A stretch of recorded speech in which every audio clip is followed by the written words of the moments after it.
From the Indian perspective, we were anticipating a Taliban takeover of Afghanistan. We were concerned about how the terrorist activity from Afghanistan could overflow into India.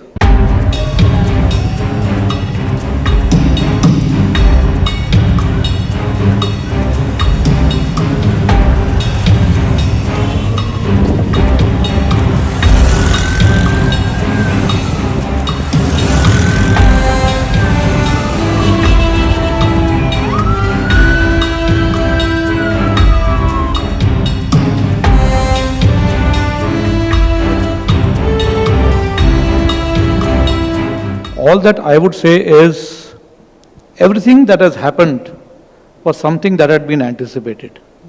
Only the timelines have changed. So as from the Indian perspective, we were anticipating a Taliban takeover of Afghanistan.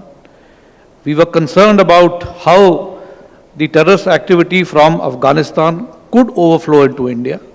And so to that extent, our contingency planning had been ongoing and we are prepared for that. Yes, the timelines have certainly surprised us because we were anticipating this thing happening maybe a couple of months down the line, but it is pretty much the same. It is the same Taliban that was there 20 years ago. The news reports and reports from the expats who have come from there are all telling us the kind of activities that Taliban is into. All that has happened is that the partners have now changed. It is the same Taliban with different partners. How does it affect the Indo-Pacific region? I think Indo-Pacific is in a different plane altogether. Dealing with Afghanistan and Taliban and terrorism from that perspective is something which we are all together fighting the global war on terrorism. This is something which was announced many years ago.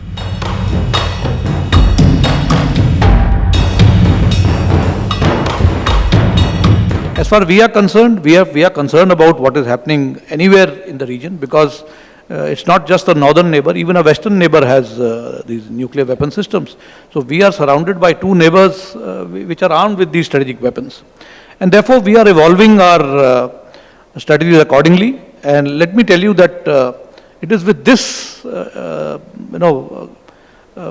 studying this intent of our neighbors that we've gone in for a triad, and now we have a triad. So we are also evolving and developing our capabilities accordingly. And so we are evolving, and I think we are studying this very carefully. Should not be major concern because, as I said, these are weapons of deterrence.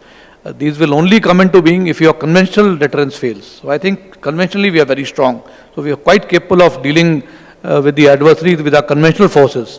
So I mean, they would go into the strategic domain only if they find that their conventional deterrence against us is failing. So that I think is a next level which does concern us, but as of now we are quite confident of dealing with both the adversaries in the conventional domain.